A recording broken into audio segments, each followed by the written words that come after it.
अस्सलाम वालेकुम, मैं हूं डॉक्टर ताहिरा और प्रोग्राम आप देख रहे हैं सेहत सबके लिए।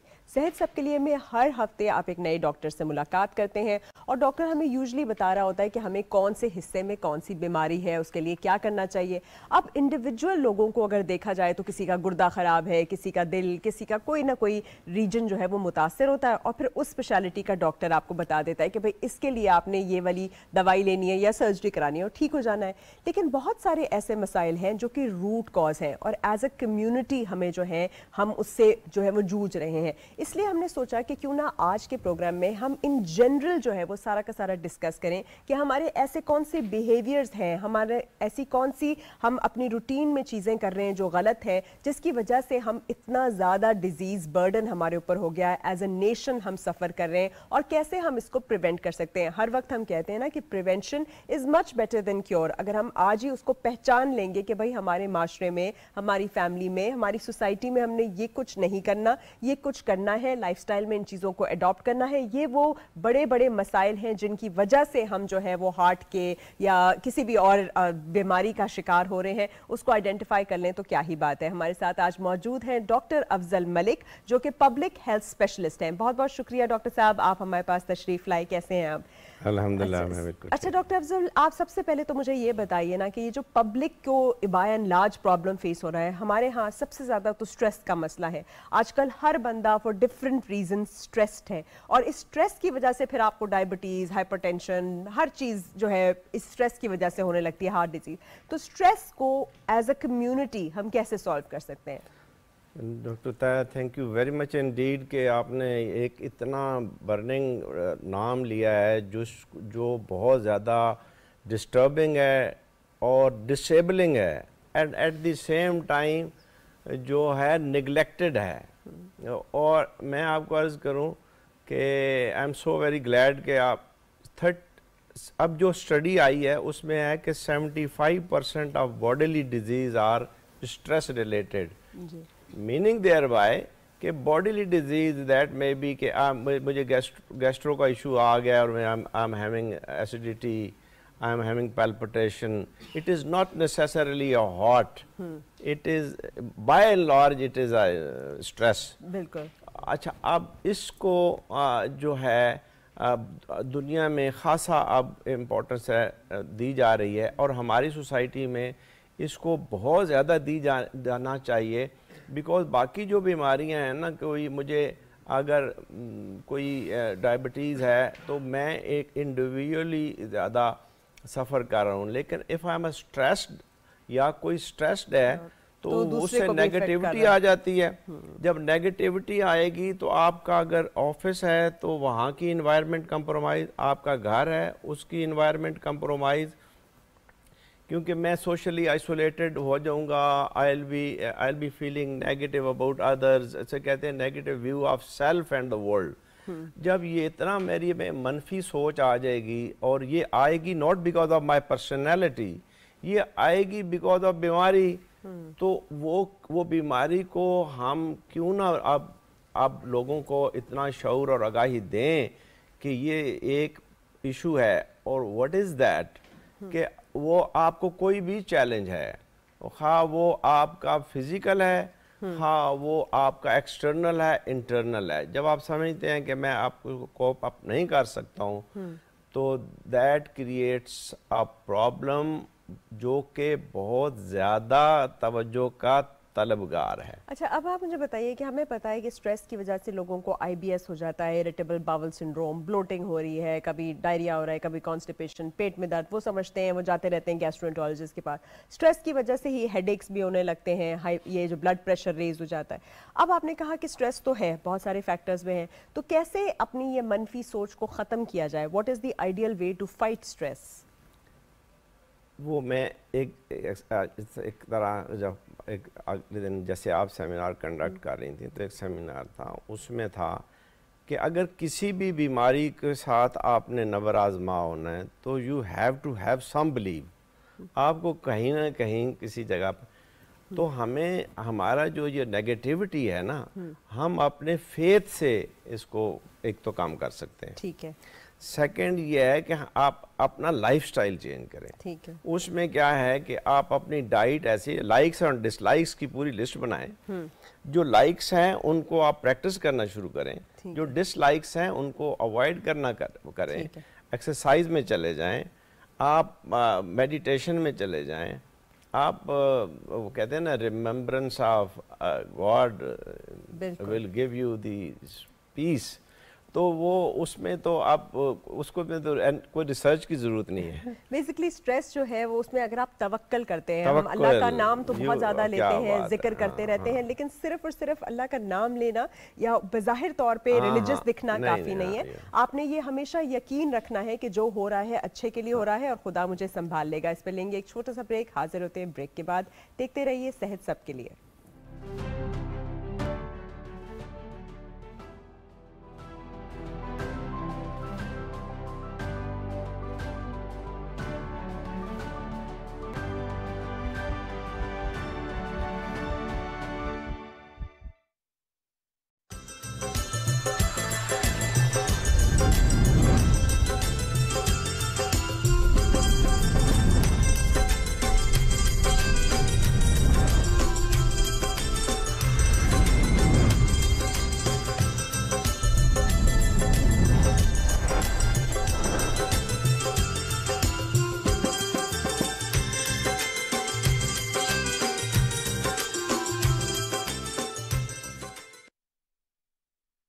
कहीं अनजाने में आप दहशतगर्दों की माली मुआवनत तो नहीं कर रहे? होशियार रहें, मुहतात रहें। अपना बैंक अकाउंट किसी दूसरे फर्द को हरगिज इस्तेमाल न करने दें और न ही किसी अनजान अकाउंट में रकम मुंतकिल करें। हुंडी, हवाला या बैंक अकाउंट के जरिए दहशतगर्दों की माली मुआवनत करने वाले अफराद के खिलाफ इंसदाद दहशतगर्दी एक्ट के तहत सख्त कानूनी कार्रवाई का आगाज हो चुका है। याद रखें, दहशतगर्दों की माली मुआवनत भी दहशतगर्दी है। हुकूमत पाकिस्तान।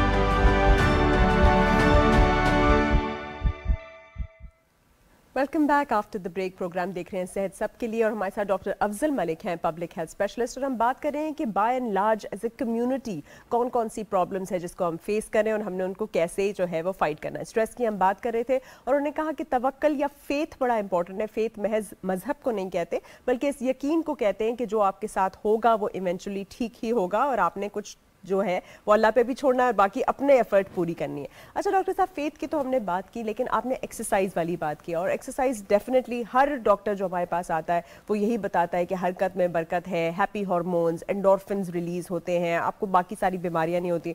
तो ये जो एक्सरसाइज है इसको किस तरह से इंट्रोड्यूस किया जाए इनटू द लाइफ ताकि आप स्ट्रेस को फाइट कर सके? आप जो महंगाई का स्ट्रेस है या फैमिली का स्ट्रेस है वो तो है ही, तो what should you do in exercise? Exercise में यह है तो हमारे यहाँ जो ना वो थोड़ा सा नई चीज़ को अडॉप्ट करने में टाइम लेते हैं लोग, तो हम उनको ये कहते हैं कि ख़ास पर वो लोग जो इनका सीडेंटरी लाइफस्टाइल है, जो कॉरपोरेट वर्ल्ड में हमारे दोस्त हैं, तो वो कहते हैं जी इतनी देर हम थके हुए जाते हैं, आउटसाइड ग्राउंड्स का इशू है ये। मैं कहता हूँ यार okay, tap your feet after every 1 hour if you take 3 minutes and if you stretch your arms like and relax and up and down, you know, अब इसमें कोई ग्राउंड, इसमें कोई ग्राउंड, इसमें कोई ग्राउंड। अच्छा, ये हरकत है, इसमें बड़ी बरकत है। जैसे आपने फरमाया कि एंडोर्फिन की एंडोर्फिन रिलीज। तीसरा यह है कि हम एक दूसरे के साथ अच्छा रवैया रखें, इससे भी हार्मोन रिलीज होते हैं। हाँ। इससे सेरोटोनिन, हग करें आप तो ऑक्सीटोसिन और ऑक्सीटोसिन आता है। अच्छा, अब आप फैमिली, फ्रेंड्स, बच्चों के साथ टाइम गुजारें, उनको हग करें, वो ऑक्सीटोसिन है। अगेन वो सारे स्ट्रेस को कोप करने के लिए हैं ये सारी चीज़ें। तो आप कोई एक चीज़ नहीं है, बहुत सारी हैं, आप उन पे सिर्फ प्रैक्टिस करनी है आपने। अब वो वहाँ पे ही है कि वो हम तर्ज़े कोहन पे अड़ना, आईने नौ से डरना, हम देर से अडॉप्टिव में आते हैं और अब आप ये जैसे कहा, मैंने कहा एक्सरसाइज, और एक्सरसाइज का जो फिनोमेना है वो always ma'am start with the smaller you know, उस तरह पहले दिन ही आप 3 घंटे दौड़ के आ जाएं तो 2 हफ्ते पड़े रहें, तो that is not the actually way. जो है वो इंक्रीज करें, आपका स्टेमिना बिल्डअप होगा, आपके मसल स्ट्रेंथन हो जाएंगे, और फिर आप में खुद आप में अर्ज आएगी कि मैंने आगे जाना है। फिर आप में अगर 1 घंटे करना की शक्कत है तो आप आधा घंटा करें, आधे घंटे की है तो start with 5 minutes and onwards. बिल्कुल इस तरह से ग्रेजुअली लेकर आए। जैसे उन्होंने कहा कि बैठे बिठाए भी जो है आप पूरी एक्सरसाइजेस कर सकते हैं, नेक की स्ट्रेचिंग है, आर्म्स की है, लेग्स की है, रोटेशन है, और हमें आप खुद फिजियोथेरेपिस्ट ने बताया था कि आपकी जोड़ों के लिए भी अच्छा है, आपके मसल्स पट्ठों के लिए भी अच्छा है, एंडोर्फिन्स तो रिलीज हो ही रहे हैं, हार्ट के लिए अच्छा है, हर तरह से एक्सरसाइज तो अच्छी है। अच्छा, दूसरी आपने बात की पॉजिटिव थिंकिंग की कि हमने अच्छी इंफॉर्मेशन को ही हमेशा रजिस्टर करना है और अच्छी चीज़ें ही देखनी और अच्छी चीज़ें शेयर करनी है। तो पॉजिटिव थिंकिंग में ये जो मेडिटेशन है, रेकी है, योगा है, या बहुत सारे ऑल्टरनेटिव मेथड्स हैं, हम सिर्फ और सिर्फ इसको दवाइयों पे चिपक जाते हैं एलोपैथी की, ये जो होलिस्टिक अप्रोच है हर बीमारी की, इसके ऊपर ज़रूर बात कीजिए। Thank you. वो अगेन उसका यही है कि जो एक है treating the patient from the उसकी जो रेलेवेंट इलनेस है, एक है preventing him from that is the bigger favour. तो आप उसको प्रिवेंट कर रहे हैं, आप उसे बताएं कि ये स्ट्रेस इज, जब आप पैदा हो गए हैं दुनिया में तो ये दुनिया है, ये प्लेनेट अर्थ है, ये जन्नत नहीं है, इसमें थोड़ी बहुत स्ट्रेस होगी, तो यू शुड बी रेडी। और थोड़ी स्ट्रेस बहुत अच्छी होती है, जिस तरह थोड़ी शुगर बॉडी में बहुत अच्छी होती है, हाइपोग्लाइसीमिया आपको पता है, योरसेल्फ माशाल्लाह डॉक्टर एंड स्पेशलिस्ट डर्मेटोलॉजिस्ट, तो आपको तो पता है कि हाइपोग्लाइसीमिया शुगर का लो बिल्कुल कम हो जाना is more emergency and more dangerous. इसी तरह थोड़ी सी स्ट्रेस जरूरी है ताकि आप अपने डेली लाइफ में अपने काम करें, ऑफिस जाएं, अपने गोल्स हों, तो उसका स्ट्रेस जो है वो पॉजिटिव है। एक लिमिट से जिस तरह आगे बढ़ेगी तो शुगर डायबिटीज बन जाएगी और ब्लड प्रेशर हाइपरटेंशन बन जाएगा, तो स्ट्रेस एक मिनेस है।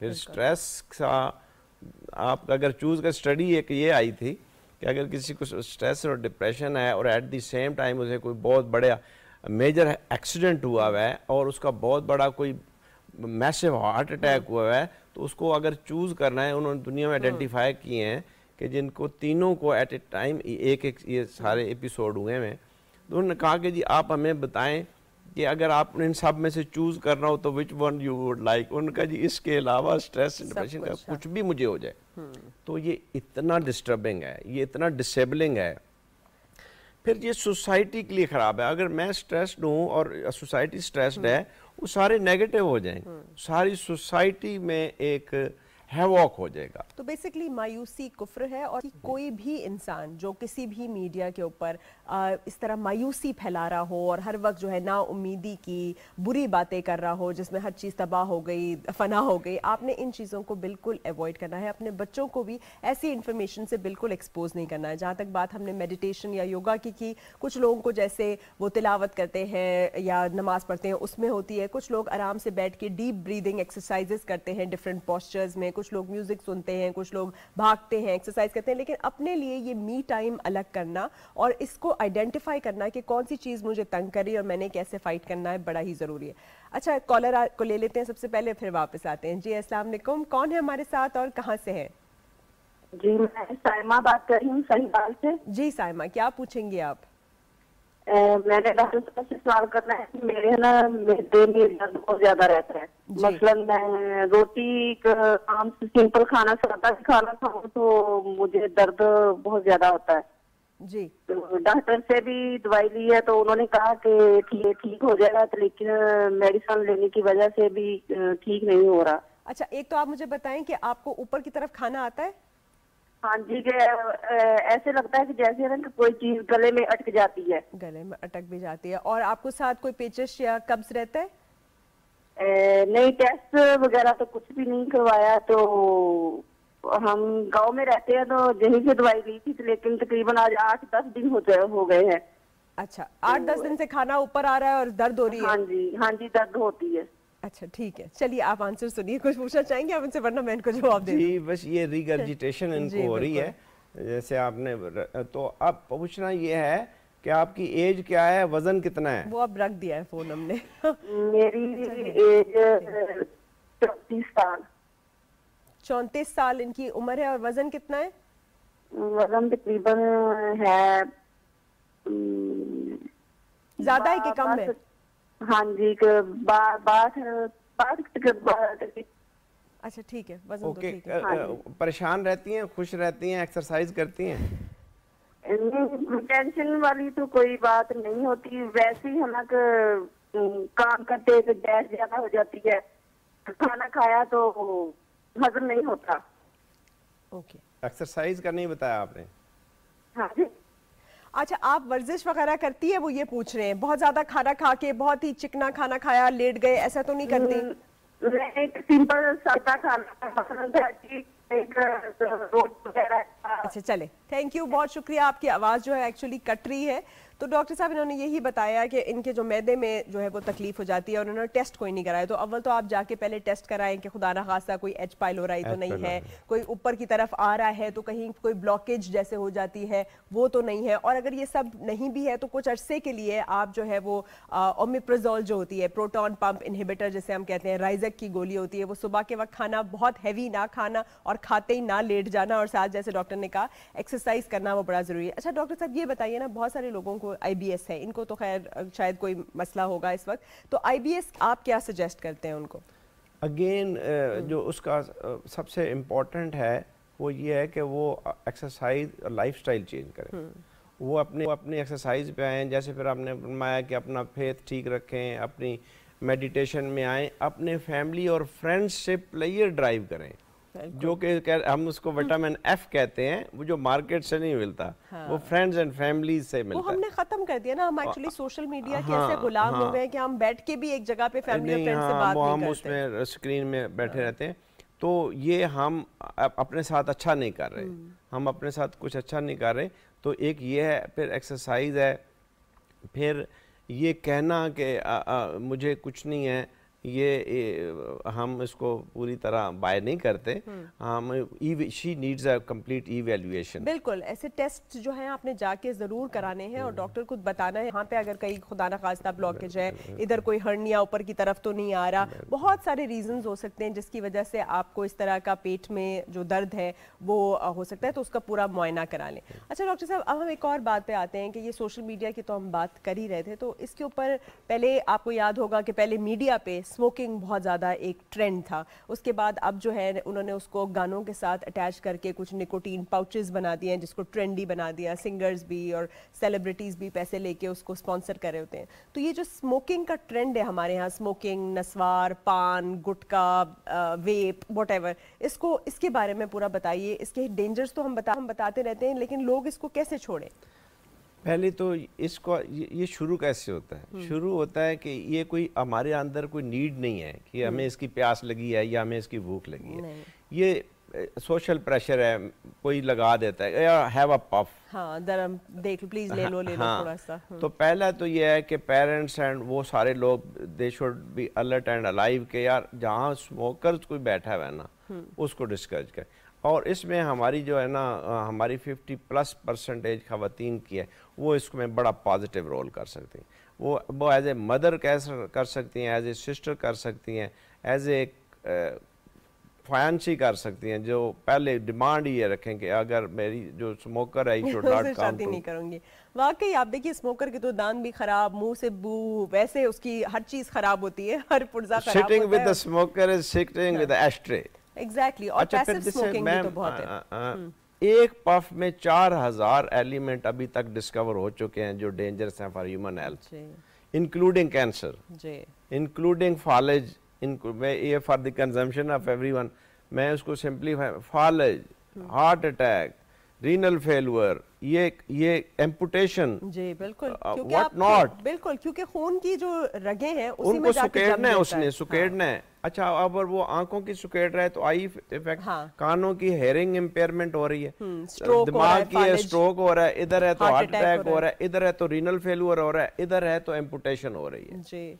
तो इतने ख़तरनाक चीज़ को हम कैसे अलाउ कर सकते हैं एज ए सोसाइटी?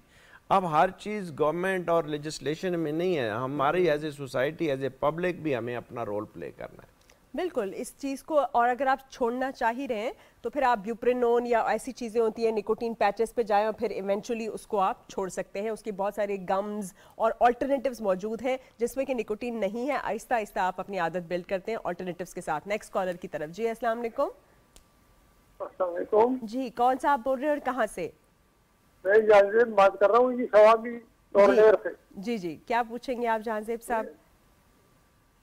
डॉक्टर साहब से पूछे कि मुझे माइल्ड फैटी लीवर हो गया है, अल्ट्रासाउंड करके पता चला है, तो इसके लिए कोई अच्छी सी दवाई। नहीं क्या हुआ है आपको? माइल्ड क्या हुआ है? Mild fatty liver. कुछ समझ आई आपको? अच्छा फैटी लिवर हो गया। ओके ओके ओके अच्छा ठीक है। अच्छा फैटी लिवर तो आपको मुआयने पे पता चला होगा, आपने फाइब्रो स्कैन कराएगा। इसके अलावा आपका जो TGL या कोलेस्ट्रॉल है, लिपिड प्रोफाइल, वो भी हाई है कि नहीं? ब्लड प्रेशर कभी कभी हाई हो जाता है। नहीं कभी कभी तो नहीं हाई होता। ब्लड प्रेशर नहीं पूछ रही मैं, कोलेस्ट्रॉल और TGL पूछ रही हूँ। आपने उसका टेस्ट कराया? कोलेस्ट्रॉल नहीं है। कोलेस्ट्रॉल नहीं है, बिल्कुल नहीं है। सिर्फ फैटी लिवर, अल्कोहल तो नहीं लेते? बस सिर्फ ये मसला है। अच्छा उम्र क्या है आपकी? तकरीबन 68 साल। 68 क्या? 68। अच्छा ओके अच्छा ठीक है। और आप बताइए, आप स्मोकिंग या कोई और चीज लेते हैं, किसी किस्म की कोई दवाई या? और डॉक्टर के साथ गया तो उसने लोन और लेब्रिक्स लिखा था। अच्छा लेब्रिक्स वो तो दवाई है। कुछ पूछेंगे इनसे? वजन बता दे अपना। वेट अपना बताएं। क्या जी? 40 own ONT own tablet. Okay doctor ने बताया। चलिए वजन नहीं बताई आपने? वजन में तकरीबन पहले 60 किलो था, अब दौरा पड़ा था, उसके साथ फिर 55 पे आया। क्या लेते? 55 हो गया। कम है वजन तो इनका ज्यादा नहीं है। अच्छा खुराक में क्या लेते हैं आप? बहुत ज्यादा चिकना, शिनवारियां, गोश्त, घी? उसने तो मुझे कहा कि बस ताजा ग़िज़ा खाओ। हाँ अच्छा चलिए फिर आप मसला रहता है। ओके ठीक है, आप फिर आंसर सुनिए। अच्छा डॉक्टर साहब ये लाइब्रेक्स तो लेते हैं, इनको IBX की वजह से। लाइब्रेक्स एक ऐसी गोली है जिससे थोड़ा सा आपको रिलैक्स कर दिया जाता है ताकि आपको इस तरह के जो है वो सिम्टम्स ना हो। फैटी लिवर हमारे यहाँ ऑलमोस्ट हर किसी को है, और वो मोस्टली जो है वो इसलिए होता है क्योंकि खुराक बड़ी गलत होती है। बेशक इनका वजन कम है लेकिन खुराक में ये सही चीज़ इन्होंने कभी नहीं खाई होगी, तब हो जाता है। तो थोड़ा सा खुराक की गाइडलाइंस इनको बता दें, क्योंकि मजीद तो फैटी लिवर में अगर आपका कोलेस्ट्रॉल वगैरह रेज नहीं है तो आप वो स्टैटिन्स और फाइब्रेट्स तो अभी नहीं लेंगे, लेकिन खुराक का वो बता दें।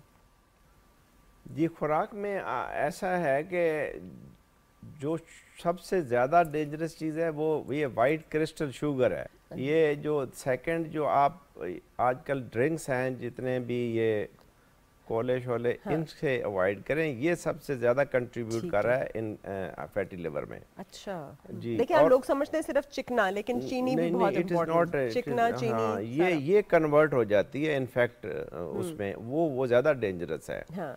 तो फैटी लिवर को तो आप हेल्दी कीटो से भी आप एड्रेस कर सकते हैं।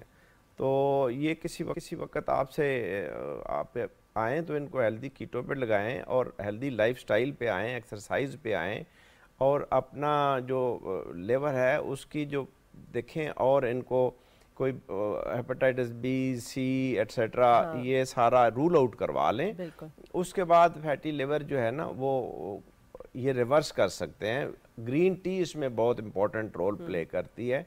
उस पर स्टडी भी आई हुई है कि those they use 12 cups of more per day, तो हेपेटोमा तक एड्रेस होता है। अच्छा अच्छा ये देखिए ये बड़ी एक इम्पॉर्टेंट चीज़ है कि बहुत सारी कैंसर्स भी, हेपेटाइटिस B, चलिए दवाइयों तक तो हम आते ही हैं, लेकिन अल्टरनेटिव डाइट्स हर्ब्स से भी ट्रीट किया जा सकता है। लेकिन ये आपने कुश्ते वगैरह हकीमों से इस तरह से नहीं लेने होते। बाकायदा जो रिसर्च की होती है, जिन साइंटिस्ट ने और जो डॉक्टर्स आपको प्रिस्क्राइब करते हैं हर्ब्स वगैरह, वो भी आप ले सकते हैं और अपनी जनरल हेल्थ से भी इम्प्रूव कर सकते हैं। जी अगर हकीमों के पास कोई बहुत ज़्यादा चीज़ है तो they should come to us कि जी हमारे पास ये है, हम उसको स्टडी कर लेंगे, उसमें क्या चीज़ है, लैब में हम पहले आइडेंटिफाई कर लेंगे कि इसमें क्या क्या इंग्रेडिएंट्स है, किस डोज के साथ ये खा रहे हैं, फिर क्या डोज अप्रोप्रिएट है, तो वो रेगुलराइज हो सकता है। हम अल्टरनेटिव मेडिसिन के कोई खिलाफ नहीं है, बट हम कहते हैं उसको साइंटिफिकली बना लें उसको। हाँ, उसको पहले टेस्ट कर लेना, देख ले क्या चीज है, कोई हार्मफुल नहीं है तो जरूर हार्मफुल नहीं है तो अगर और यूजफुल है तो बहुत अच्छी बात है, उसमें बड़ी कारामंद चीजें हैं। अब कौन सा डॉक्टर है, आप इसको हस्क इसबगोल कितना अच्छा है, हाई फाइबर डाइट हम उसको कहते हैं, कि फैटी लिवर के लिए भी फैटी लिवर के लिए बहुत अच्छा है, ग्रीन टी बहुत अच्छी है। चले अब कॉलर ले लेते हैं फिर वापस आते हैं। जी अस्सलाम वालेकुम, कौन बोल रहे हो और कहाँ से? जी अस्सलाम वालेकुम, हम कॉलर के साथ हैं। वालेकुम अस्सलाम जी, क्या पूछेंगे आप? वालेकुम अस्सलाम। जी जी, आप क्वेश्चन पूछिए। मेरा नाम जो खालिद हुसैन है जी, हम भावलपुर के इलाके उस शरीफ से बात कर रहे हैं। जी बताइए। हमारे जिस्म पे ना पूरे फैमिली को जिस्म पर एलर्जी हुई पड़ी है और रिंग्स बोन बने हुए हैं गोल गोल। जी अच्छा, ये जिस्म पर एलर्जी और प्राइवेट पार्ट्स पर भी एलर्जी हुई है, जिसके जब हमें जिस रात को सोए या कपड़े पहने या जिस वक्त भी एलर्जी हो, ठीक है, हम दवाई इस्तेमाल कर रहे हैं। कौन सी दवाई इस्तेमाल कर रहे हैं? प्रोमेथ्रिन यूज कर रहे हैं, पूरी रात को लगा के सोना होता है, रात सुबह नहाना होता है, वो यूज कर रहे हैं? अच्छा, आप ना अपने टीवी का बंद करें, इनको मोस्ट लाइकली स्केबीज हो गई है। अच्छा, अब आप स्केबीज का हल तो मैं इनको बता देती हूँ, लेकिन थोड़ा सा ना लोगों को थोड़ी सफाई सुथराई के बारे में जरूर बताएं कि ये जो बिस्तर है और जो एक दूसरे का तौलिया, एक दूसरे के कपड़े, एक दूसरे का बिस्तर इस्तेमाल करना, बिस्तर को ना धोना और गंदगी जो है वो कितनी इंपॉर्टेंट है, उसके बाद मैं इनको स्केबीज का हल भी बता देती हूँ। जी, वो आपने बड़ा आपका तो ये रेलेवेंट है, you are the most relevant on the subject. Issue ये है कि जब हो भी जाए ना, तो जब तक ये उस सोडा डाल के बॉयल पानी में अपनी चादरें, कपड़े, और जब तक उसको नहीं, सिर्फ मेडिकेशन विल नॉट हेल्प, वो फिर वो मल्टीप्लाई करेगा, वहाँ से लग जाएगा। और एक दूसरे तो सफाई तो इसीलिए निसफ़ ईमान बताया गया है, वो इसीलिए बताया गया कि एक दूसरे से हमें बीमारियां ना लगें, हमारी फीलिंग अच्छी हो। सफाई में आपको एक फीलिंग आती है, वो जो फीलिंग है वो स्ट्रेस खत्म करती है। हाँ, बिल्कुल, सफाई करना बड़ा जरूरी है। एक तो आज ही अपने जितने भी बिस्तर, गद्दे हैं, बेडशीट्स हैं, कपड़े हैं, उन सबको सोडा डाल के या फिर डिटर्जेंट से बहुत तेज उबलते हुए पानी में धोकर धूप लगाकर आपने यूज करना है। और दूसरे नंबर पे प्रोमेथ्रिन होती है, वो पूरी बॉडी पे पूरी फैमिली ने लगानी है सारी रात के लिए, और फिर सुबह के वक्त उसको नहा लेना है, धो लेना है। और फिर एक और दवा होती है जिसमें प्रोटामेटोन प्लस सल्फर होता है, वो लगा लेना होता है, स्कैबियन के नाम से भी आती है, वो आपकी पूरी बॉडी पे लगना है। और आइवरमेक्टिन की गोली डॉक्टर आपको आपकी एज के हिसाब से डोजेज में 1 हफ्ते के लिए दे देगा। 1-2 हफ्ते ये पूरा कुछ कीजिए तो आप में से किसी को नहीं होगी। ये एलर्जी नहीं है, ये कीड़ा, एक जरासीम है जो आपके बिस्तरों में है, और जब तक आप उसको एड्रेस नहीं करेंगे एड्रेस नहीं होगा। अच्छा डॉक्टर साहब, ये बताइए, हमारे यहाँ जितनी भी फैंसी घर हो, बड़ा खूबसूरत घर होगा, कोठी होगी, उसके अंदर से बड़ी डिजाइनर खातून भी निकलेंगी, उनकी गाड़ी भी अच्छी होगी, लेकिन वो कूड़ा बाहर फेंकेंगी, तो मुझे बताइए, ये जो हमारे दिमाग का कीड़ा है और ये कूड़ा पैदा करने की अर्ज है कि हम घूमने जाते हैं और निहायत खूबसूरत लुलुसार लेक्स कर दूं और हम कूड़ा फेंकते हैं, इधर पैकेट उधर पैकेट, ये हम क्यों इतने फितरतन गंदे गलीज लोग हैं? और हमने फितरत को समझा नहीं मैम। हमें जो पहली आयत आई थी वो इकरा आई थी जी? वो पहली आई थी वो इकरा, वो ये नहीं आई थी कि पढ़ो नमाज, बिल्कुल आया था पढ़ो, पढ़ाई करो, सिर्फ पढ़ाई करो। फिर पढ़ाई में भी जो अल्लाह पाक ने फरमाया सबसे बड़ा टीचर मैं हूँ, आई एम ऑल नोअर, मैं आपको बता रहा हूँ। फिर सरकार पाक साहब ने फरमाया मैं मुअल्लिम बन के आया हूँ। फिर मैं अखलाक अजीमा की तकमील के लिए, वो अखलाक अजीमा वेयर इज दैट? अच्छा, अब हमने उसको अडॉप्ट करना है। अगर हमने अडॉप्ट न किया, अब it's a global village, world is seeing us, वो हमसे बात नहीं करेंगे, वो हमसे बिजनेस नहीं करना पसंद करेंगे। हाँ। अच्छा, अब वो जो अच्छा अगेन अगर जो हमारी तालीम हम दे रहे हैं, तो मैंने मैथमेटिक्स में 100 में से 99 ले लिए, बट मैंने रवैये में से कितने लिए? बिल्कुल। तो हमें यह था कि युज़क्कीहिम युअल्लिमुहुम तालीम वल हिकमा, तालीम तो ले ली मैथमेटिक्स हमने 99 मार्क्स, हिकमा इज वेयर, बिहेवियर्स, एटीट्यूड्स हमने कहाँ से पढ़ने थे और किसने पढ़ाने। तो हमारी ये suggestion from your beautiful platform ये है कि इंस्टीट्यूशंस में बिहेवियर्स और एटीट्यूड्स पे बहुत ज़्यादा फोकस करें, हम कौम तब बनेंगे। बिल्कुल, हम जब तक इस तरह की बेसिक चीज़ें नहीं सीखेंगे तो क्या सीखेंगे। जी अस्सलाम, कौन बोल रहे हैं और कहाँ से? जी अस्सलाम वालेकुम, मैं समीना आरिफ बात कर रही हूँ। जी समीना, कैसी हैं आप और क्या पूछेंगी आज आप? मैं बिल्कुल ठीक ठाक हूँ। हाँ जी, मैंने कुछ दिन पहले ब्लड टेस्ट करवाया था तो मेरा यूरिक एसिड बढ़ गया हुआ है। ठीक है। 9.5 है इस वक्त ना। ठीक। तो मैं वॉक वगैरह कर रही हूँ और मैं पूछना था कि मेडिसिन शुरू कर दूँ जी, और डाइट में मुझे क्या लेना चाहिए? बिल्कुल। आपकी एज भी बता दीजिए। हाँ जी, मेरी एज 56 है। और कोई और आपको कोलेस्ट्रॉल वगैरह बढ़ा हुआ हो? नहीं, कोलेस्ट्रॉल मेरा ठीक है और ये है कि मेरे हाथ लीन है। सुन्न होने शुरू हो गए हैं। अच्छा, हाथ भी सुन्न होने शुरू हो गए और वजन तो नहीं बढ़ा हुआ? वजन तकरीबन 2-3 किलो बढ़ा हुआ है। अच्छा, नहीं वैसे बढ़ा हुआ वजन तो नहीं है ना आपका? और ब्लड शुगर भी नहीं है? नहीं, ब्लड शुगर भी नहीं। वैसे बिल्कुल ठीक हूँ मैं। उनके लिए यही है कि ये प्रोटीन, लो प्रोटीन डाइट पे आए। बहुत शुक्रिया, थैंक तो और सेकंड ये है कि एक इंजीर होता है, इट्स वेरी गुड फॉर इनके लिए, यूरिक एसिड के लिए। थर्ड ये है कि ये अपना इस पे मॉनिटरिंग रखें, बिकॉज इससे यूरिक एसिड स्टोन भी बन जाते हैं और पेन भी बॉडी में हो जाता है। तो अगर ये नीचे जा रहा है इनकी एफर्ट से तो गुड इनफ, नहीं तो फिर डॉक्टर्स बिल्कुल आप ज़ाइलोरिक या गो यूरिक की जो गोली होती है 40 मिलीग्राम वो आप शुरू कर सकती हैं, क्योंकि 7 से आपका काफ़ी ज़्यादा रेज्ड है और आपने कहा कि आप सुन भी होने लगा है। और दूसरे नंबर पर जैसे उन्होंने कहा कि बिल्कुल आपने बड़ा गोश्त और दालें इस तरह की चीज़ें आपने छोड़ देनी है और प्योरली सब्जियों के ऊपर जो है वो आ जाना है। तो जितना ज़्यादा सब्जी वगैरह के ऊपर आएंगी उतना बेटर हो जाएगा। एक्सरसाइज अपनी जारी रखिए। और ये जो सुन होने का कह रही है डॉक्टर साहब, बहुत सारी हमारे लोगों को नहीं पता होता कि उनके अंदर ब्लड शुगर है, वो चेक भी नहीं कराते। इनका तो इन्होंने कहा क्लियर है, लेकिन बहुत सारे लोग इसलिए भी सुन हो रहे होते हैं। तो ये आपने जैसे बताया क्रिस्टलाइन शुगर को, आप एक बात कर रहे थे कि हम बात कर रहे होते हैं कि हमारे पास पैसे नहीं है, महंगाई है, इम्पोर्ट, तो आप ये व्हाइट शुगर की एक बात कर रहे थे, तो जरा व्हाइट शुगर वाली चीज फिर से रिपीट जरूर कीजिए। व्हाइट शुगर मैम ये है ना कि ये तो बनती है शुगर की मिल्स में। शुगर मिल का प्लांट है अरबों करोड़ों का लगता है।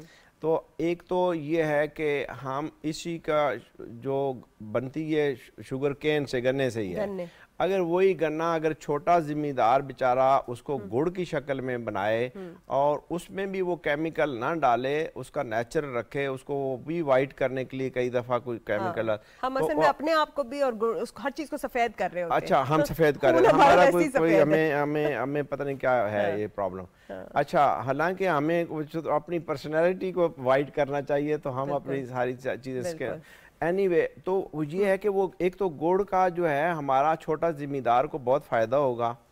दूसरा हमारी सेहत, वो फ्रूट शुगर है, गुड़ फ्रूट शुगर है, हमें उसको लोग नहीं समझना चाहिए और इसको हमने स्टेटस सिंबल नहीं बनाना चाहिए। और ये जहरीली है, इस शुगर से आपको डायबिटीज और सारा कुछ होगा। वो शुगर आप फिर भी नॉर्मल मिकदार में ले लें तो कुछ नहीं होगा। आपकी बॉडी की रिक्वायरमेंट है ना, आपकी बॉडी रिक्वायरमेंट। चलें नेक्स्ट कॉलर की तरफ बढ़ते हैं। जी अस्सलाम वालेकुम, कौन कहाँ से? जी वालेकुम, मोहम्मद अमीन बात कर रहा हूँ पटीदन से, नशहरा से। जी क्या पूछेंगे आप? डॉक्टर साहब, मेरा बीपी जो है ना बहुत शूट कर जाता है, जो है ना 200, 180, 170, 160 पे चला जाता है। परहेज मैं बहुत करता हूँ। वजन मेरा जो है ना ये कोई 85 किलो के तकरीबन है। 85 किलो एज मेरी जो है ना ये 74 साल है। अच्छा, आप ब्लड प्रेशर की कोई दवाइयाँ लेते हैं? बीपी की कोई दवाई लेता हूँ। कौन सी दवाइयाँ ले रहे हैं आप? कोस्टोर गोली लेता हूँ, कोस्ट्रीमी और कैप्टोटीन। अच्छा, ठीक है। ये गोली फिर मैं दो गोलियां मिला के लेता हूँ, तो उससे मेरा बीपी जो एक स्टाक गोली जो है ना वो लेता हूँ, खून पतले वाली। ठीक है, ठीक है। उससे जो है ना ये बीपी हो जाता है। दिल जो है ना मेरा कमजोरी जार करता है, बिल्कुल कमजोरी जार करता है दिल मेरा कमजोर। आपने अपना आखिरी मुआयना कब कराया डॉक्टर से? ये मैंने अभी 20 दिन पहले कराया था। कोलेस्ट्रॉल आया था 176, कोलेस्ट्रॉल मेरा 176 आया था। कोलेस्ट्रॉल तो ठीक है। अच्छा चलिए, नहीं जो मैं बात पूछने वाला हूँ, मेरा जो हार्ट है ना वो कमजोरी जार करता है, कमजोरी जार करता है। मैं क्या करूँ, मेरे किस डॉक्टर के पास जाऊँ? ये बड़ी मजबूरी है। मैं इतना दिल कमजोरी जार नहीं करना। फिर मैं थोकवाल इंजेक्शन वो लगाता हूँ, कभी तो माफक आ जाता है, कभी वो भी माफक नहीं आता। बिल्कुल बिल्कुल, बहुत शुक्रिया। अच्छा डॉक्टर साहब, इनको जो है ना वो कह रहे हैं दिल कमजोर का मतलब यही है कि थोड़ा सा भी काम करते होंगे तो सांस फूल जाती है। जो यस, बट जो इनका ज्यादा कमजोरी है ना वो इनकी सोच में है। अच्छा, हाँ जी, ये इनको लगता है कि एक ये भी बीमारी होती है कि मैं आई एम विक्टिम ऑफ बड़ी किसी खास क्रॉनिक बीमारी का विक्टिम हूँ। अच्छा, तो इनको भी यही लगता है कि ये जो है ना दिल कमज़ोर है, हाई ब्लड, हमने देखना है कि ये कोई सेकेंडरी ब्लड प्रेशर तो नहीं है, तो इनका रीनल रूल आउट होना चाहिए इशू, तो इनकी जो एओर्टा है वो तो कहीं कोई इशू नहीं है। ये रूल आउट हो तो ज़्यादातर जो इनमें मैंने अभी तक स्मेल किया है वो ये है कि ये बहुत परेशान है ही अबाउट हिज इलनेस, ये इनका एग्रेवेट करता है ब्लड प्रेशर। अच्छा अच्छा, आपने पहले आप जाइए कार्डियोलॉजिस्ट के पास जाइए, जिनके पास जा रहे हैं उनके पास भी और यहाँ के पास, और उनको बोलें कि भाई इन दवाइयों से एक तो मेरा ब्लड प्रेशर कंट्रोल नहीं हो रहा, तो वो शायद आपकी दवाई की डोजेज चेंज करें, फिर वो पूरे टेस्ट आपको कराएं, एको करें, ECG करें, एंजियो जो भी करना है वो करके देखें कि कहीं कोई रुकावट तो नहीं है जिसकी वजह से आपका दिल कमजोर है। तीसरे नंबर पे जैसे डॉक्टर साहब ने कहा कि अगर आपको एंग्जाइटी है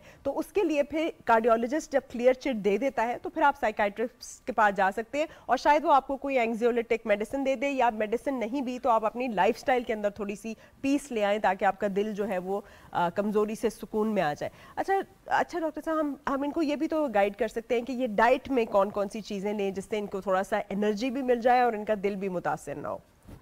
जो वो एक बड़े पुराने दौर में ना वो कहते थे सेब का मुरब्बा खाएं। सेब का मुरब्बा, अच्छा चलो उसमें चीनी बस ज्यादा ना हो।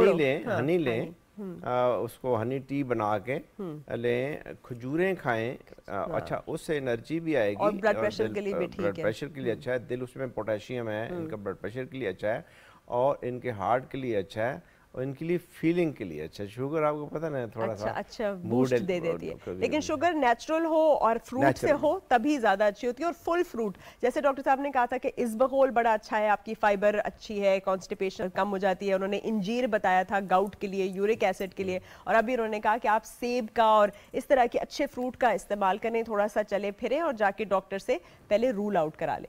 अच्छा डॉक्टर साहब, अब ये बताइए ना कि हमने सिगरेट स्मोकिंग तो बता दी, एक और बहुत बड़ा इशू हमारे यहाँ ये है कि हम बड़ी रैश ड्राइविंग करते हैं और रोड ट्रैफिक एक्सीडेंट्स होते हैं और हम गाली गलोच, इधर इसने हमें थोड़ा सा क्या कर दिया हम उसके ऊपर चढ़ा देते हैं और बहुत अपने आप को 30 बार खान समझते हैं, और किसी भी बीमारी से ज़्यादा हम रोड ट्रैफिक एक्सीडेंट्स की नज़र हो जाते हैं। तो इसको हम किस तरह डील करें? ये जो मैंने पहले अर्ज किया था ना सर कि स्ट्रेस और ये फ्रस्ट्रेशन इज इंडिकेशन कि हम अंडर स्ट्रेस हैं। ये एंगर हमारा ये इंडिकेटर है कि हम अंडर स्ट्रेस हैं। और अगर हमने टॉलरेंस और फॉरगिवनेस ये नहीं सीखी तो हम आप इस वक्त जो रोड साइड एक्सीडेंट हैं ये नंबर 1 उस वजह में आ रहे हैं जो हॉस्पिटलाइजेशन हो रही है, जिसमें अमवात हो रही हैं, जिसमें माजूरियाँ हो रही हैं, जिसमें मूवेबल प्रॉपर्टी डैमेज हो रही है। चलिए अभी इस वापस आते हैं कि टॉलरेंस, सफाई, फॉरगिवनेस तो हम में है ही नहीं। अस्सलाम वालेकुम, कौन बोल रहे हैं और कहाँ से? मैं महबूब बोल रहा हूँ जी, खानावाल से। जी महबूब साहब, क्या पूछेंगे आप? मेरी शुगर आई है जी, शुगर कम नहीं होती, पैरों में कमजोरी है, वजन नहीं आता पैरों पे। अच्छा आप बताइए ये शुगर आपकी कितनी हाई है और आप इसके लिए दवाई ले रहे हैं कि नहीं? शुगर जी पहले 458 थी, गोलियां दवाई डॉक्टर से गोलियां ली हैं, अब 170 है। अच्छा ठीक है, और भी कुछ है? ब्लड प्रेशर, दिल का मर्ज वगैरह? ना ब्लड प्रेशर है, वो पूरा चेकअप, कोई बीमारी नहीं, पैरों में कमजोरी है, वजन नहीं आता, पैर अंगला सुन रहती हैं। जी बिल्कुल ठीक है। और उम्र बता दे? हाँ जी मेरी है 68 साल। 60 साल। स्मोकिंग वगैरह तो नहीं करते? हाँ जी। सिगरेट पीते? हाँ सिगरेट पीता हूँ मैं। वाह रे जबरदस्त, ठीक है चलो ठीक है। अच्छा सिगरेट पीते हैं। अच्छा अब आप आंसर सुन ले, बाकी सारी स्टोरी मैं आपको खुद ही बता। जी अब देखिए इनकी शुगर आउट ऑफ कंट्रोल है, और शुगर क्योंकि आउट ऑफ कंट्रोल है, इनके पैर नहीं काम कर रहे, खुदा ना खास्ता आपको पता है इतना बिगड़ सकता है कि कट भी सकते हैं। और हमने पहले भी बताया कि हर चीज में, चाहे वो आंखों की नजर हो, दिल का दौरा हो, फाज हो, वो शुगर की वजह। और ये सिगरेट पी रहे हैं। अब आप बताएं डॉक्टर साहब। एक तो ma'am cigarette remote central nervous system depressant है, इसको ट्रांसलेट आप करें। अच्छा alcohol central nervous system depressant है, पार्टी कैसे हो सकती है डिप्रेसेंट से, मुझे ये नहीं पता। बिल्कुल। अच्छा थर्ड ये है कि जो सिगरेट शुरू करते हैं ये इंडिकेशन है कि वो वीक पर्सनालिटी है। बिल्कुल। अच्छा दूसरा रूल ऑफ थंब ये है कि ये जो अब इनको ये कॉम्प्लिकेशंस शुरू हो गई हैं कि ये नबनेस शुरू हो गई है, इसका मतलब है इनको बहुत अरसे पहले शुगर थी तो डायग्नोज लेट हुई। तो उसमें हम कहते हैं कि 30 ईयर से अबव सारे लोग एक दफ़ा क्यों नहीं चेक करा लेते। देखिए बोलिए और कई दफ़ा तो बड़ा फनी होता है कि कहते हैं हम किसी को कहें चेक करें, कहते हैं डॉक्टर साहब आपके कहने पे हमने शुगर चेक कराई, निकली ही कोई नहीं। अभी एक और कॉलर लेते हैं, लेकिन वापस आएंगे इस वाले कॉलर के ऊपर। जी अस्सलाम वालेकुम। जी अस्सलाम वालेकुम, कौन है हमारे साथ और कहां से? जी वालेकुम सलाम साहब। जी जी। अच्छा, मैं भी सेम इसी तरह का क्वेश्चन है, ब्लड प्रेशर का पेशेंट हूँ मैं जी। ब्लड प्रेशर मुझे since I think so more than 10 years है, बट प्रॉब्लम ये है कि मैं मेडिसिन यूज कर रहा हूँ, अल्हम्दुलिल्लाह कंट्रोल्ड में है। बट इशू ये है कि अल्हम्दुलिल्लाह हार्ट का कोई इशू नहीं है, वो भी रेगुलर चेक करा रहा हूँ, और शुगर भी अल्हम्दुलिल्लाह बिल्कुल A1 है, कोई इशू नहीं है। लेकिन यूरिन टू मच लास्ट तकरीबन लास्ट 3-4 मंथ से डेली रात को यूरिन 2-3 टाइम्स जाना पड़ता है मुझे, और इतनी उसमें वही प्रॉब्लम तो होता ही है। लेकिन कभी किसी दिन एकदम बिल्कुल आता ही नहीं है, और किसी दिन 3-3 दफा 4-4 दफा आता है। एज क्या है आपकी? तो age ma'am 48 plus almost 48 plus है, ठीक है। बैक पेन भी होती है आपको? बैक पेन जी है, थोड़ा बहुत है। आपने प्रोस्टेट का कभी जाके टेस्ट कराया अपना? नहीं सॉरी, मतलब चले मैं काफी कराए हैं। चले अब आंसर सुनिए। कुछ पूछे?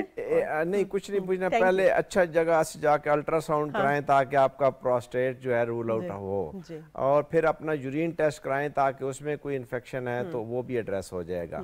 और ये अभी ये ट्रीटेबल है, कोई ऐसा इशू नहीं है इंशाल्लाह। सिर्फ आपने इमीडिएटली इसको आज जाके उसको कराना है, कंफर्म कराना है या रूल आउट कराना है। बिल्कुल, कभी कभी कुछ बीपी की मेडिकेशन में भी होता है डायूरेटिक, जिससे बहुत पेशाब आता है, लेकिन इस तरह से रुक रुक के आना या बहुत आना या जलन होना या यूटीआई या प्रोस्टेट की निशानदगी करता है तो प्लीज जाके अपना मुआयना कराइए और उसको आज ही ठीक करा दीजिए ताकि आपको मजीद सफर ना करना पड़े। या शुगर भी जरूर चेक करा लीजिए, शुगर से भी बार बार जो है वो पेशाब आ जाता है। अच्छा डॉक्टर साहब, हम बात कर रहे थे यही जो साहब थे ये स्मोकिंग कर रहे थे। हमारे यहाँ ना बहुत रिवाज है लोगों का ना हर जगह इस चीज पे मर्दाना कमजोरी पे उनका बड़ा स्ट्रेस होता है, तो आप इनको बताइए कि मर्दाना कमजोरी का भी मेजर रीजन जो है वो एक्चुअली स्मोकिंग है, सिगरेट स्मोक। हाँ। बल्कि हमारी एक दफ़ा एक बड़ी मुलाकात हुई वर्ल्ड हेल्थ के जो चीफ यहाँ पाकिस्तान में थे, कहते जापान में मैं I was addressing raise your hand, are you going to quit smoking? तो वेरी फ्यू। जब मैंने उनको बताया कि यार ये it leads to it causes impotency as well, no raise the hand, there was so many. बस आई होप कि अब इससे एटलीस्ट छोड़ दें। आप ये समझें कि जब खून की नालियां तंग होगी तो हर आर्गन मुतासर होगा, ये सोच लें आप। आपके इवन बच्चे की पैदाइश में रुकावट आ सकती है सिगरेट स्मोकिंग में। और जो खवातीन अब अनफॉर्चुनेटली यहाँ पे भी तो वो हुक्का एंड ये जो सिगरेट है तो उनके बच्चे मेंटली डिसेबल्ड होंगे और उनमें पहले प्रेगनेंसी का इस्टेब्लिश होने का भी बहुत चांस कम होगा। बिल्कुल, एक कॉलर ले लेते हैं फिर वापस आएंगे। सॉरी आपको काटना पड़ता है पर कॉलर को नहीं वेट करा सकते। जी अस्सलाम वालेकुम। वालेकुम अस्सलाम। जी कौन बोल रही हैं, कहाँ से? कौन बोल रही हैं, कहाँ से बोल रही हैं? जी सनम बात कर रही हूँ सियालकोट से। जी पूछिए, क्या पूछेंगी आप सनम? मैंने ये पूछना था कि मुझे ना बैक पेन और जोड़ों में दर्द होता है जी बहुत ज्यादा। और उम्र क्या है आपकी? 33। खून की कमी वगैरह कोई टेस्ट कराई है आपने? विटामिन डी की कमी, खून की कमी? जी वो करवाई थी और मैंने विटामिन डी सप्लीमेंट्स भी लिए, लेकिन उससे फर्क नहीं पड़ा। मेरे हाथों के जोड़ों में भी दर्द होता है। अच्छा, बैक पेन तो बहुत ज्यादा है, नॉर्मली होता रहता है हर वक्त। अच्छा, और आपने उन्होंने आपका कोई एक्सरे और आरए फैक्टर ये सब चेक किया था? नहीं, कुछ भी नहीं करवाया। अच्छा चले, और आप कितनी एक्सरसाइज करती है ये भी बता दे। एक्सरसाइज सुबह हल्की फुल्की करती हूँ मैं, या वॉक करती हूँ हर रोज। अच्छा चले। और सुबह जब मैं उठूँ तो जिस्म बहुत ज्यादा दर्द होता है और सुस्ती महसूस होती है। खाना खाने के फौरन बाद दिल करेगा कि बस नींद आप रात को सही वक्त पे सोती हैं? जी सोती तो टाइम पे हूँ, लेकिन नींद डिस्टर्ब होती है। चलिए आप आंसर सुनिए, पहले हम दूसरा कॉलर भी ले लेते हैं फिर दोनों आंसर्स देंगे डॉक्टर साहब, ठीक है? Next collar. जी अस्सलाम वालेकुम। वालेकुम सलाम। जी मैं आसमा मंजर बात कर रही हूँ लाहौर से। जी क्या पूछेंगे आप? जी मैं डायबिटिक पेशेंट हूँ, तकरीबन 25-26 साल से। जी मैं तो पहले तो खैर टाइम वाइज जो भी चलता रहा, लेकिन अब 2-3 साल से ऐसा है कि जब मैं खाना खा के 2 घंटे या 1.5 घंटे बाद शुगर चेक करती हूँ तो वो मेरी 200 से आगे पीछे होती है, मतलब कभी 2 ठीक है जी जी। लेकिन फजर और के टाइम तक ना वो 50 पे चली जाती है जी, ठीक है, है, इतनी लो जाती है। ठीक है। उसका मुझे रीजन आप रात को खाती हैं इंसुलिन? रात को तो नहीं लगा लेती? नहीं, रात को खाने के साथ लगनी होती है ना, वो तो लाजमी। नहीं वो तो ठीक है, उसके बाद खाती हैं? नहीं, जो खाना खाती हूँ बस वही खाती हूँ, खाने के बाद मजीद कोई चीज नहीं लेती। इनसे कुछ पूछना है और आप सर, या आंसर दे दे? ये इनकी नींद ठीक है, इनका मिजाज ठीक रहता है, ये मोस्ट ऑफ द टाइम खुश रहती हैं या परेशान रहती हैं? बताइए जी। नहीं, वैसे तो मिजाजन मैं खुश मिजाज ही हूँ, लेकिन जाहिर है जिंदगी में ऊंच नीच आती जाती रहती है, उसकी टेंशन लेती हूँ, लेकिन नींद अल्हम्दुलिल्लाह मुझे भरपूर आती है। ठीक है, चलिए आप आंसर सुनिए। बहुत बहुत शुक्रिया। अच्छा, हमारे 2 कॉलर्स थे, पहले ये डायबिटिक वाली का आंसर कर देते हैं। मोस्ट प्रॉब्लम इनके डोज एडजस्टमेंट की जरूरत है इनकी मेडिकेशन में, तो मैम डोज एडजस्टमेंट, लेकिन अभी तक भी इनके जो लाइफस्टाइल है ना, that is a major player sugar में ना। वो ये पूरा ये अपना पूरा शेड्यूलिंग बनाएं। ये जो कह देना कि मैं परेशान नहीं होती हूँ इज नॉट इनफ। हमें ये देखना है कि इनके शेड्यूल से ही पता चल जाएगा कि क्या है, फैमिली के साथ कितना टाइम बिताती हैं, बच्चे कितने हैं, बच्चे क्या कर रहे हैं, उनके साथ बॉन्डिंग कितनी है, हस्बैंड क्या कर रहे हैं, उनके साथ इनका कैसा रिलेशनशिप है, बाकी इन तो ये सारा है। ये दिस इज़ वन। सेकंड, ये एक्सरसाइज के लिए कौन सी एक्सरसाइज करती हैं, कितनी करती हैं, डाइट की ले रही हैं, कितनी लेती हैं। जो इंसुलिन है वो अब वो जो इशू है वो इंसुलिन प्रोडक्शन का है ही नहीं। वो कई दफ़ा आपका वो जो है वो आपका पेनक्रिया इंसुलिन दे रहा होता है, ऊपर से हम और इंसुलिन ले रहे होते हैं, तो इंसुलिन रेजिस्टेंस का में आ जाते हैं हम। हमारे जो सेल हैं वो एक्सेप्ट नहीं कर रहे होते, तो हमारे वो सेल कैसे एक्सेप्ट करेंगे, वो एक पूरा फिनोमेना है। उसको ये जाएं और अपना लाइफस्टाइल चेंज करें, सिर्फ मेडिकेशन पे ना रहें। और एंडोक्राइनोलॉजिस्ट को जाके जो भी आपके हैं उनको दिखा भी दे कि भाई मुझे बहुत ज़्यादा तो नहीं दे रहे आप इंसुलिन, या थोड़ा सा कोई और ग्लूकोज लोअरिंग मेडिकेशन दे दे। और मेरा ख्याल है रात को आप खाने के बाद जो है कुछ सोने से पहले थोड़ा बहुत वगैरह जो है वो खा लें, ताकि आपकी शुगर इतनी लो हो। लेकिन एडजस्टमेंट जो है वो ज़रूर आपने करा लेनी है और चेक भी करा लेना है कि क्या रीज़न हो सकता है इसका, या एब्जॉर्प्शन वगैरह में कोई इशू तो नहीं। अब जो दूसरी कॉलर थी जो कह रही थी कि उनके पट्ठों में दर्द है, उन्होंने विटामिन डी भी ले लिया सारा कुछ, लेकिन हम लोग फिजियोथेरेपी और एक्सरसाइज एज सच नहीं करते, और ओवरऑल उनको दर्द है। आरए फैक्टर एक्सरे वगैरह उन्होंने नहीं किया, तो उन्होंने रूल आउट नहीं किया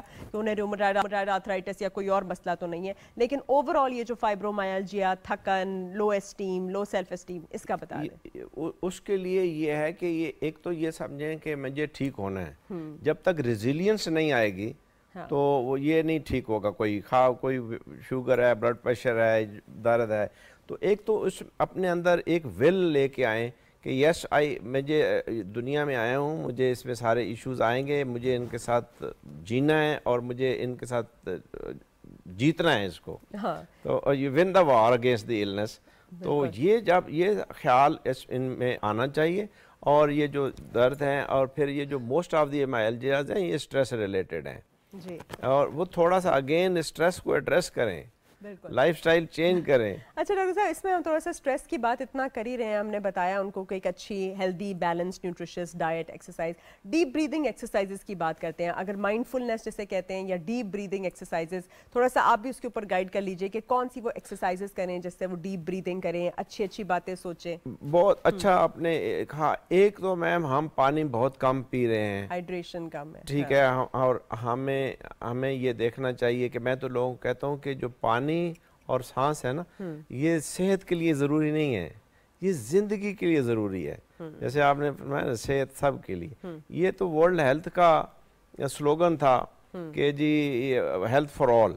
फिर हेल्थ की जो उन्होंने डेफिनेशन ये बताई कि हेल्थ बीमारी के ना होने का नाम नहीं है, ये मुकम्मल आपकी जिस्मानी, आपकी नफ्सियाती, ज़हनी, समाजी, ये सारी सेहत का नाम है, इवन मुआशी, इवन रूहानी।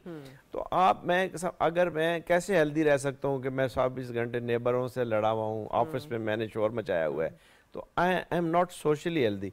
When I am not socially healthy, तो एक जिस तरह इंसान पूरा हाथ पाँव और सारा आर्गन्स है, तो एक आर्गन मेरी सेहत का मिसिंग हो गया, बिल्कुल। इसी तरह अगर मेरा ये सारा होलिस्टिक, जैसे आपने फरमाया ना, एक होलिस्टिक व्यू है, तो होलिस्टिक व्यू ये है कि आपने अपने समाजी तौर पे भी ठीक रहना है, आपने अपने रिलेशनशिप को बिल्कुल अच्छा करना है with family, friends, neighbours, office colleagues, तो आप बहुत अच्छे रहेंगे। बिल्कुल। और थैंक यू सो मच, बहुत बहुत शुक्रिया। डॉक्टर अफजल हमारे साथ मौजूद थे और जैसे उन्होंने आपको बताया, आप अपनी सोच को भी साफ कीजिए, दिल को भी साफ कीजिए, अपने अंदर बहुत ज़्यादा बर्दाश्त, तवक्कल, टॉलरेंस, फॉरगिवनेस, माफ़ करना सीखिए। अपने इर्द गिर्द सिर्फ उन लोगों को, उन मौक़ों को या उन चीज़ों को करिए जिससे कि आपको खुशी मिलती है, और वो तभी होता है जब आप किसी और को खुश करते हैं, मदद करते हैं और फॉरगिव करते हैं, क्योंकि जब हम किसी को माफ़ नहीं करते तो हम सबसे ज़्यादा अपने आप को ही डैमेज कर रहे होते हैं। तो अपने पूरे आउटलुक को जब हम ठीक करेंगे तो हमें किसी भी किस्म की बीमारी नहीं होगी। और जैसे उन्होंने कहा